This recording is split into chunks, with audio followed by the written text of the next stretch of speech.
Welcome to Results by Design, UX Insights for Business Leaders, the podcast that dives deep into the world of UX design, strategy, and insights. Tune in, take action, and design your way to success. Hello, I'm Michael, your host today for the Results by Design podcast. I'm excited to be joined again by Cristie Schrader, a user experience consultant on my team here at UpTop. Cristie has years of experience as a UX researcher and product designer. She's been consulting with the world's largest e-commerce company the past few years and has done numerous research studies that have helped to shape her designs. Hello, Cristie. I always enjoy talking with you. How are you doing? Hey, Michael. I'm doing well. It's always a pleasure to chat with you as well. And thank you for inviting me today. Of course. And happy belated birthday to you. I know you celebrated a birthday 2 days ago. Thank you. Thank you. Well, I thought you'd be a perfect guest to discuss today's topic since it's near and dear to our hearts as UX research and design consultants. I also know it's something you're great at as I've watched you firsthand and something you really enjoy doing. So for our audience, our topic is how qualitative research makes for a better customer experience. And we hope that y'all will gain from today's conversation how impactful and necessary qualitative research is to creating a good customer experience, insights into specific qualitative research methods we practice, as well as sharing real-world examples of how they've helped us in our process. And lastly, how to deliver qualitative research so it's actionable. So, Cristie, are you ready to dive in? Yes, let's do this. All right. So the first question I have for you is, can you explain first what is qualitative research and what makes it so crucial in uncovering customer pain points? Sure. So qualitative research is about understanding the why behind people's behaviors, their emotions, and their decisions. It's kind of like being a detective. You talk to people, observe them, or dive into their experiences to gather rich, detailed insights. Unlike quantitative research, which is all about numbers and patterns, qualitative research focuses on the stories and the nuances that help us design experiences that resonate with people. Qualitative research especially shines when it comes to uncovering the deeper emotional layers of user behavior. It's not just about what users are doing. It's about understanding the why behind their actions. So here's a simple example. If someone abandons a shopping cart, quantitative data might tell you how often that happens. But qualitative research can uncover that they're feeling overwhelmed by unexpected shipping costs. By having open-ended conversations and observing body language or listening to the words people choose to describe their experience, we can tap into emotions like frustration, delight, or trust, or the lack of it. The emotional insights are what help us design solutions that aren't just functional, but also meaningful, because we're addressing the human experience at its core. That was a great explanation. I really love your reference about it being like a detective. Qualitative research does feel like we're trying to connect the dots within the data and make meaningful insights that can be acted upon. When we say qualitative research, we mean activities like customer interviews, usability testing, or surveys with open-ended questions, just to name a few, right? You touched on this in your previous answer of how qualitative research is different from quantitative research, but can you explain how they complement each other? Sure. So I would say that qualitative and quantitative research are like two puzzle pieces that fit together to give you the full picture. Quantitative research tells you the what, for example. It might show that 30% of customers abandon the return flow at the step where they select a reason for the return. By talking to customers, you might learn that they find the options don't cover their use case or they feel like the process takes too long. It also helps uncover unmet needs that the data might miss entirely. For instance, quantitative data might tell you that 40% of users abandon the checkout process, but it won't tell you that they're hesitant because they don't trust the return policy. So while quantitative research identifies patterns, qualitative research reveals the emotional friction points and opportunities for improvement. And together, they help you design a return experience that's seamless and intuitive. Yeah, that makes sense. Can you share an example of how qualitative research uncovered a surprising insight for you? Sure. I did a moderated study with 15 participants where one part of the session focused on a feature that gave feedback to customers about their return behavior. Essentially, it was showing them how their actions align with the company's return policy and sustainability goals. And the idea was to help customers reflect on their personal return patterns, but it was really driven by business needs to track return performance. What was surprising was how participants reacted to it. Some expressed real concerns and confusion about what these metrics meant, especially around items returned in good condition. They were worried that it might affect their return privileges, or they weren't clear on what good condition actually meant. And it made them feel like they were being judged or watched. And for some participants, it actually created a sense of guilt as if they weren't doing enough. But here's the kicker. While the metrics were designed to raise awareness and influence customer behavior, the customers I spoke with didn't really care about these numbers. It wouldn't change their behavior. And in fact, it would actually add unnecessary anxiety. So this insight was crucial. The feature that we thought would empower customers to make more sustainable choices actually ended up creating negative feelings, and customers didn't find it helpful enough to make a difference in their return habits. Yeah, that's very interesting. Thanks for sharing that example. I think, getting to those types of insights are real gems when you're putting together a research report. And, including these as bullet points sometimes isn't enough either.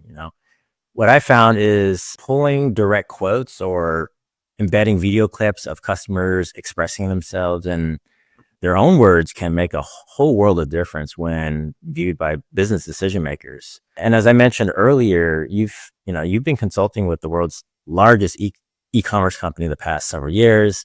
For NDA reasons, we're unable to say their name.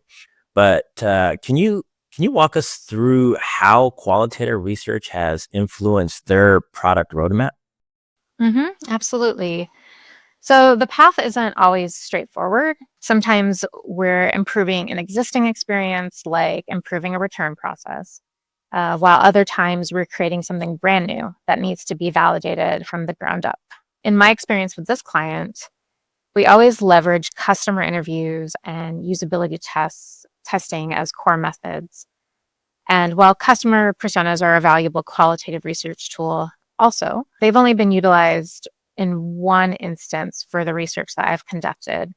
Not that they're an afterthought, but rather the specific projects haven't required them. So in the returns process, we focused on a specific page designed to help customers complete their return.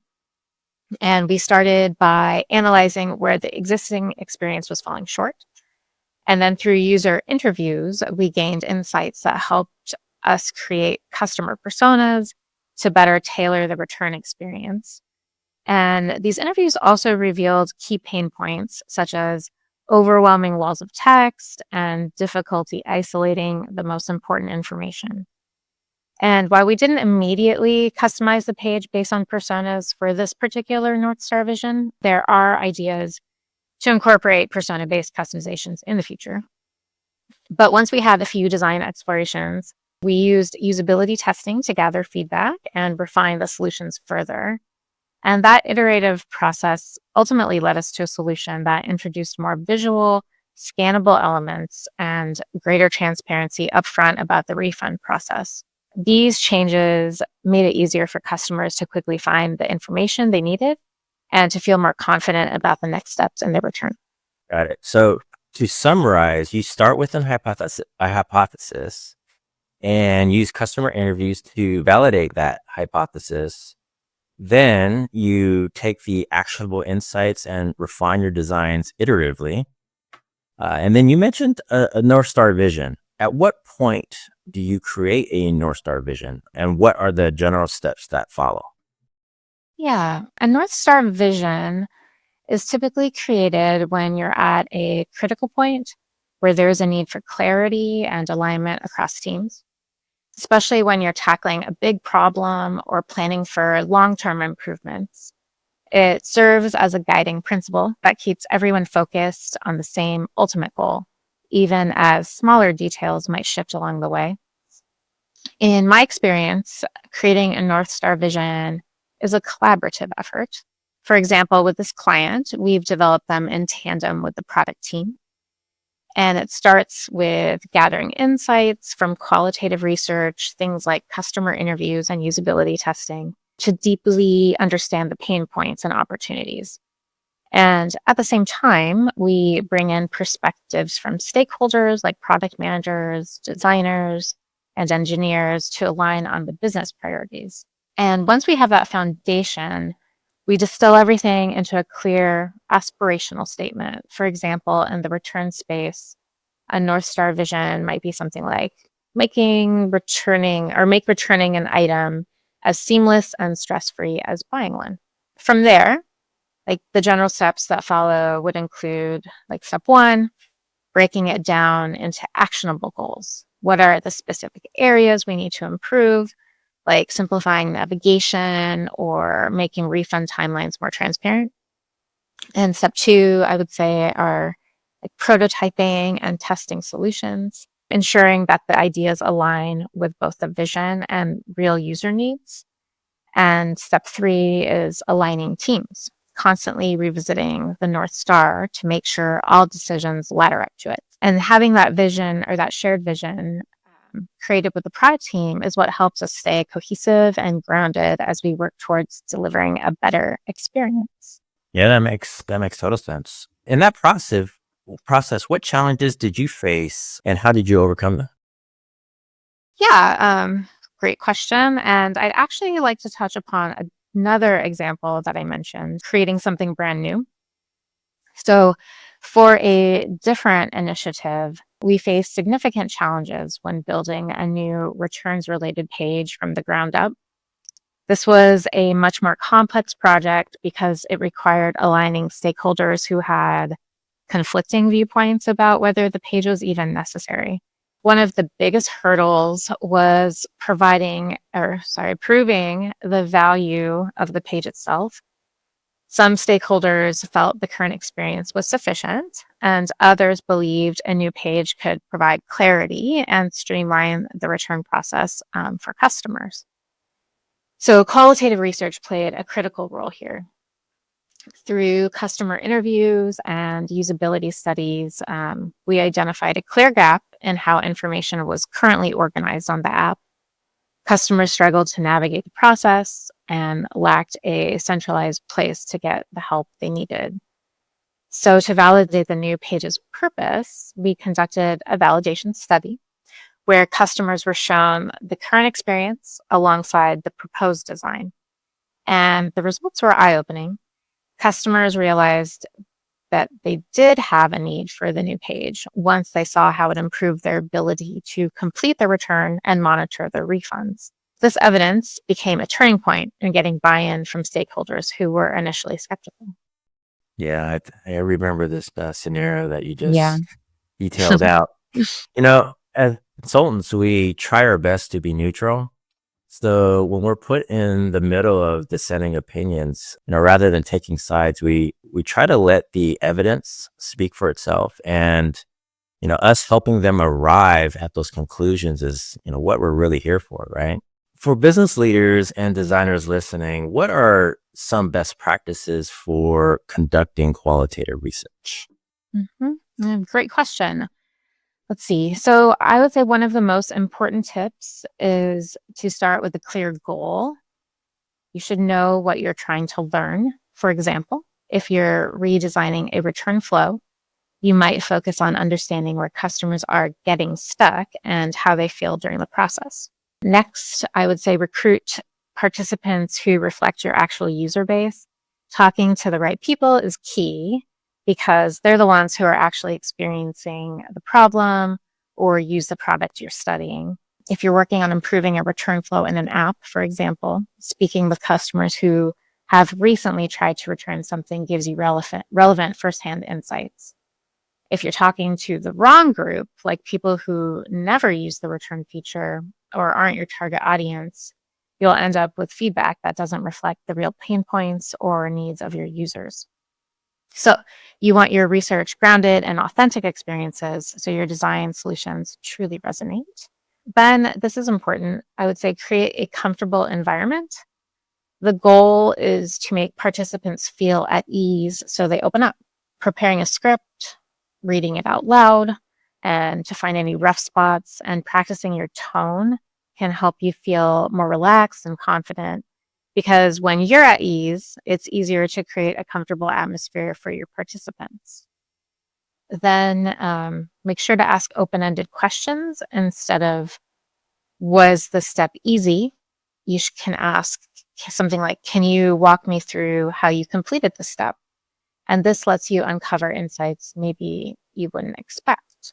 Finally, very important, document everything. So notes, recordings, screen interactions if possible. Look for patterns and opportunities that align with business goals, but also stay open to insights that might not fit neatly into those goals. Sometimes these unexpected findings can reveal ways to significantly improve the customer experience. And one more tip, be curious and empathetic. Users sense when you genuinely care, and that's when they share the really valuable stuff. Are there any specific tips that you have that might be different? Yeah, man, I don't know if I could beat your list. You have a lot of great stuff there. If I were to add a few things, I think it would be, well, the first one that comes to mind is the use of generative AI. Right. So, like with most things, generative AI can immensely help your workflow, as you know. And using it to create a test plan or a discussion guide and just the detailed questions in it is no exception. Using it to create a foundation and iterate off of from there is something I have found to be very valuable. And then next, I would, whether you're new to qualitative research or a seasoned pro, be sure to record yourself if if you're interviewing people, of course, and review your performance every now and then. I think like with anything, practice makes perfect, and learning from your mistakes will make you, better the next time around. So that would be another tip. And then I would say, lastly, your point about making it comfortable for your participants. I know sometimes I tell a little white lie and say, quote, I want you to be honest and transparent about what you'll see. I didn't design, what it is that you're going to be looking at, so you won't hurt my feelings. I always say that. And I tell, the team to say that phrase, which, I would say 10 out of 10 times, you always get a chuckle from the participant. And it seems to be a little bit of a icebreaker early in the conversation, but it works. You get them to open up, and they're very honest, and I feel like there's just no holding back at that point. So the secret's out of the bag, but that's typically what I would say. So with that, how do you ensure that qualitative research is actionable and aligns with broader business goals? Yeah. So making qualitative research actionable starts with how you frame your findings. As a researcher and designer, it's my job to not just uncover insights, but also translate them into clear opportunities and expert recommendations. For example, if I find that customers are dropping off during a return flow because they're unsure about refund timelines, I'd frame the opportunity as, how might we make refund timelines more transparent to build trust and reduce friction?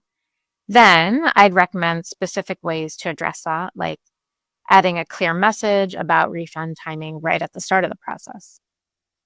To ensure alignment with broader business goals, it's crucial to involve stakeholders early on. That means getting input on the research focus, making raw data like interview recordings or session notes available, and looping them into discussions about findings. When stakeholders are part of the process, they're more likely to see how the insights support business priorities, whether that's reducing support costs or increasing customer trust. It's kind of about balancing what's best for the customer with what drives value for the business and making sure the research directly informs those priorities. 100% to what you just said. As we close out, I just want to do a quick recap of our conversation. So qualitative research is the why behind user behaviors, decisions, or emotions, while quantitative research is the what.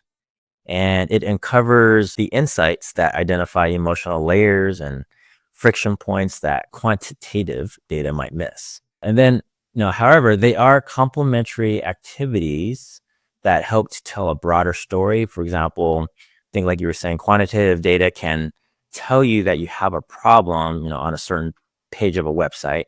They cannot tell you exactly, what the problem is or why. That's where we turn to activities like customer interviews or usability testing. You shared a lot of great tips for conducting qualitative research, which included, and hopefully I got this right, having a clear goal at the onset, which, it's a must, recruiting the right people, providing a comfortable environment to the people you are talking to, and then documenting everything from notes to recordings to, make analysis easier. And then just be genuinely curious and empathetic is what I heard. And then just zooming out when presenting research insights, make sure that they're actionable. And then I think he had said, try to involve stakeholders early on to gain alignment, which totally makes sense. And then lastly, balance what's best for the customer with what's best for the business. I thought that was a great one because I know that sometimes those two may be at odds with one another. And, but you do have to find that right balance every now and then. And it can't just be, do what's 100% right for the customer and forget about the business because, obviously you'll get a lot of friction there. So it's always about finding that compromise, right? So Cristie, I hope, I summarized our conversation accurately, but would you like to share any final thoughts or advice for our listeners? Yeah, and you summarized it great. So let's see. I would say that empathy is at the heart of UX because it's what allows us to truly understand the people we're designing for. It's about putting ourselves in the customer's shoes, seeing the frustrations, the confusion, and even the delight through their eyes. And when teams take the time to dive deep into customer perspectives, they stop designing for assumptions and start designing for real needs.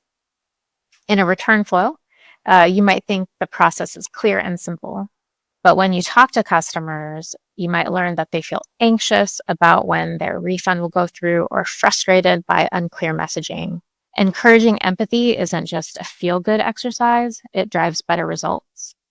So when teams genuinely understand their users, they create solutions that resonate on a deeper level, leading to happier customers and stronger business outcomes.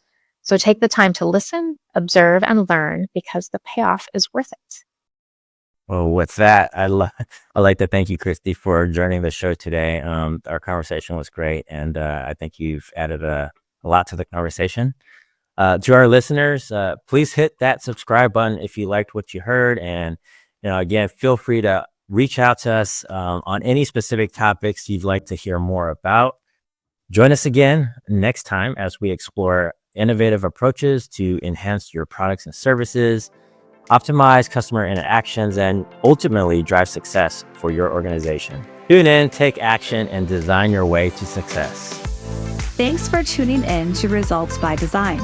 If you liked this episode, be sure to like, share, and subscribe to our YouTube channel. We are also playing on all your favorite audio streaming podcast platforms, so stay connected and join us for the next one. Results by Design is brought to you by UpTop. Our mission is to equip business leaders like you with the knowledge and tools needed to leverage UX methods and strategies to achieve tangible business outcomes and create lasting value. Whether you're a seasoned executive or just starting to explore the world of UX, Results by Design is your go-to resource for unlocking the potential of user experience to achieve remarkable results. Tune in, take action, and design your way to success.